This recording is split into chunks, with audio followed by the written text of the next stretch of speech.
خیر، آج کے اس تجزیے میں ہم سیلجک طرز تعمیر یعنی ان کے آرکیٹیکچر کے ان چھپے ہوئے رازوں سے پردہ اٹھائیں گے جو شاید پہلے کبھی سامنے نہیں آئے۔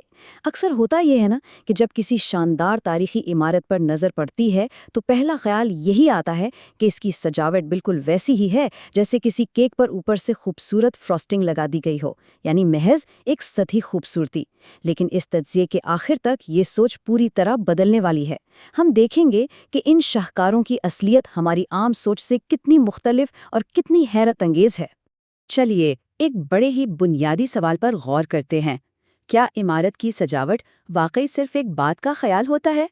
آج کل تو یہی سمجھا جاتا ہے کہ پہلے ایک عمارت کا ڈھانچہ یا سٹرکچر کھڑا کیا جائے اور پھر جب وہ مکمل ہو جائے تو آخر میں اس کے اوپر خوبصورتی کے لیے نقش و نگار لگا دیے جائیں۔ لیکن کیا واقعی ایسا ہی تھا؟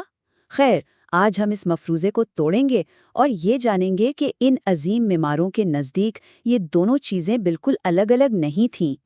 تو آئیے دیکھتے ہیں کہ آج کے اس سفر میں کیا کیا شامل ہے۔ پہلے ہم سمجھیں گے کہ یہ سطحی سجاوٹ سے آگے کی چیز کیا تھیں۔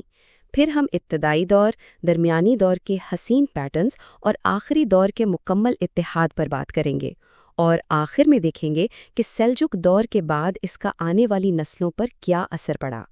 تو شروع کرتے ہیں پہلے حصے سے، سطحی سجاوٹ سے آگے، اور آخر اس طرز تعمیر کی نئی تعریف کیا ہے۔ یہاں ایکیڈیمک ریسرچرز ناظر اور رب نے ایک بڑا ہی دلچسپ اور گہرا تصور پیش کیا ہے۔ اسے وہ پروسیجرل انٹرپلے کہتے ہیں۔ اس کا سیدھا سا مطلب یہ ہے کہ ڈیزائن کے شروعاتی خیال سے لے کر پوری عمارت کے بننے تک آرٹ اور ٹیکنالوجی ایک ہی ساتھ مل کر چلتے ہیں۔ اس کے پیچھے دو بڑی طاقتیں کام کر رہی ہوتی ہیں، ایک ٹیکٹونک، جہاں عمارت کی ساخت اور اس کا وجود بالکل ہم آہنگ ہوتے ہیں، اور دوسرا مٹیریل پویوسز، یعنی خود اس مواد جیسے اینٹ یا پتھر کی اپنی اندرونی طاقت اور خوبصورتی۔ یہ واقعی ایک الگ ہی سوچ تھی۔ اب اس ڈائیگرام کو ہی دیکھ لیجئے، یہ دراصل اس پوری ریسرچ کا مکمل نچوڑ ہے۔ یہ بہت خوبصورتی سے ظاہر کرتا ہے کہ کیسے وقت گزرنے کے ساتھ ساتھ عمارت کی ضرورت اور اس کو بنانے والے کا فنی ارادہ دونوں آہستہ آہستہ آپس میں مرج ہو کر ایک واحد عمل بن گئے۔ یہ کوئی راتوں رات ہونے والا کام نہیں تھا، بلکہ ایک پورا ارتقاء تھا۔ اس پورے ارتقاء یعنی اس ایوولوشن کو باقاعدہ سمجھنے کے لیے اس ٹائم لائن پر چلنا بہت ضروری ہے، یعنی 1037 سے شروع ہونے والے سیلجک سلطنت کے ابتدائی دور کی پروٹو ٹیکنالوجی سے لے کر درمیانی دور اور پھر آخری دور کی جدید ٹیکنیکس تک 1194 کے بعد کے اثرات بھی اس میں شامل ہیں۔ یہ دیکھنا واقعی بہت دلچسپ ہوگا کہ کیسے انہوں نے محض بنیادی مٹیریل سے شروعات کی اور اس کو ایک انتہائی پیچیدہ علاقائی ڈیزائن میں بدل ڈالا۔ تو اب آتے ہیں دوسرے حصے کی طرف، ابتدائی دور، جہاں عمارت کی شکل ہی اس کا آرٹ تھی۔ اس ابتدائی دور میں اگر دیکھا جائے، جیسے کہ گنبد قبوس کے مونیومنٹس، یہاں اوپر سے کوئی الگ سجاوٹ کی تہ بالکل نہیں ملتی۔ ان کی 10 کونوں والی شاندار ساخت، ان کی گولائی اور سیدھی سادھی پکی ہوئی اینٹوں کا اپنا ٹیکسچر، بس یہی ان کا آرٹ تھا۔ یعنی عمارت جس چیز سے بن رہی ہے وہی اس کی خوبصورتی بھی ہے۔ بلڈرز نے پوری کی پوری عمارت کی فارم کو ہی ڈیزائن بنا دیا تھا۔ کمال ہے نا۔ آگے بڑھتے ہیں تیسرے حصے پر، درمیانی دور، جہاں باقاعدہ تراشے ہوئے پیٹرنز اور مزید ترقی یافتہ ٹیکنالوجی دیکھنے کو ملتی ہے۔ اب فرض کریں ہم خیراکان ٹاورز کو کسی ایکس رے ویژن سے دیکھ رہے ہیں۔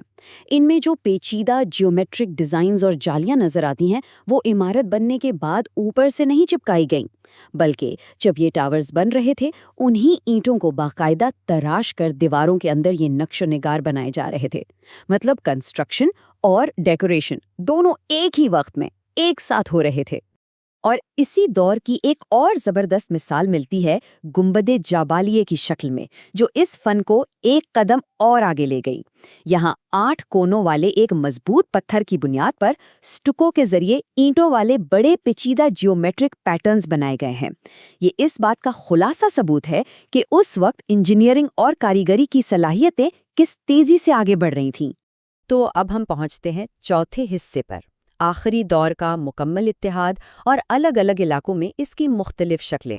اگر یہاں ہم دونوں ادوار کا موازنہ کریں، ایک طرف درمیانی دور کے تراشے ہوئے ٹاورز اور دوسری طرف آخری دور کا مقبرہ سلطان سنجر، تو ایک بہت بڑی اور حیرت انگیز چھلانگ صاف نظر آتی ہے۔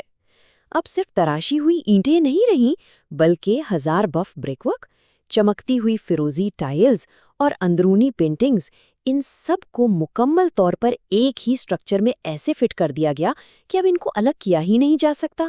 آرٹ اور سٹرکچر بالکل ایک جان ہو چکے تھے۔ اور دلچسپ بات یہ ہے کہ یہ تجربہ صرف کسی ایک علاقے تک محدود نہیں رہا۔ اناٹولیا کے خطے میں مما ہاتون کے مقبرے میں اس کی ایک بالکل نئی جھلک ملتی ہے۔ یہاں معماروں نے انتہائی ماہرانہ قسم کی جیومیٹرک پتھر کی تراش خراش بالکل سیدھی نہیں بلکہ گول اور خمدار سطحوں پر کی۔ ذرا سوچئے، سیدھی دیوار کے بجائے ایک کرو پر پتھر کو اس نزاکت سے تراشنا اور عمارت کا وزن اٹھانا، یہ کتنی اعلیٰ قسم کی انجینئرنگ ہوگی۔ اب چلتے ہیں 5ویں اور آخری حصے پر، سلجک دور کے بعد کی وراثت اور آنے والی نسلوں کے لیے وہ کیا چھوڑ کر گئے۔ سلجک دور کے بعد آنے والے معماروں نے کوئی بالکل نئی یا انوکھی فلسفی ایجاد نہیں کی، بلکہ انہوں نے بڑی عقل مندی سے اسی قائم شدہ بلو پرنٹ کو اپنایا اور اسی شاندار بنیاد پر آگے چل کر اور بھی بہترین جیومیٹرک ڈیزائنز اور ٹائلز کا استعمال کیا گیا۔ ایک ایسی وراثت تھی جو آنے والی کئی صدیوں تک اسلامک آرکیٹیکچر کو راستہ دکھاتی رہی۔ اگر ہم اس ساری تحقیق کو اس ٹیبل کے ذریعے سمرائز کریں تو پکچر بالکل کلیئر ہو جاتی ہے۔ یہ دکھاتا ہے کہ کیسے شروع میں خراسان ٹاورز میں کاریگری کے ذریعے آرٹ بنتا تھا، اور پھر وقت کے ساتھ چاہے وہ پرشیا ہو یا اناٹولیا، سلطان سنجر سے لے کر ماما خاتون تک، عمارت کی فارم اور اس کی سجاوٹ نے مل کر ایک مکمل اور واضح یونٹی اختیار کر لی۔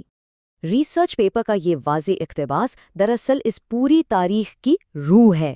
یہ بالکل صاف کہتا ہے کہ یہ انضمام، یہ ملاپ صرف ایک سٹائل کی وقتی پسند نہیں تھی، بلکہ یہ ایک باقاعدہ بنیادی اصول تھا۔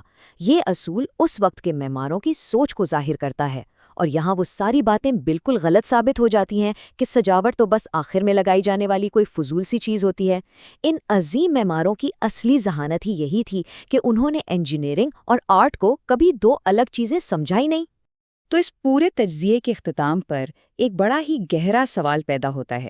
آج کے جدید دور میں کیا ہو اگر آج کے آرکیٹیکٹس واپس اسی پرانی بہترین سوچ کی طرف لوٹ آئیں؟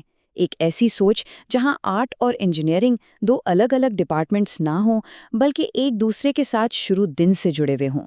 کیا ہماری آج کی عمارتیں بھی اتنی ہی بامقصد اور روحانی طور پر مضبوط ہو سکتی ہیں؟ یقیناً اس تاریخی سفر نے آرکیٹیکچر کو دیکھنے کا ہمارا نظریہ واقعی پوری طرح بدل کر رکھ دیا ہے۔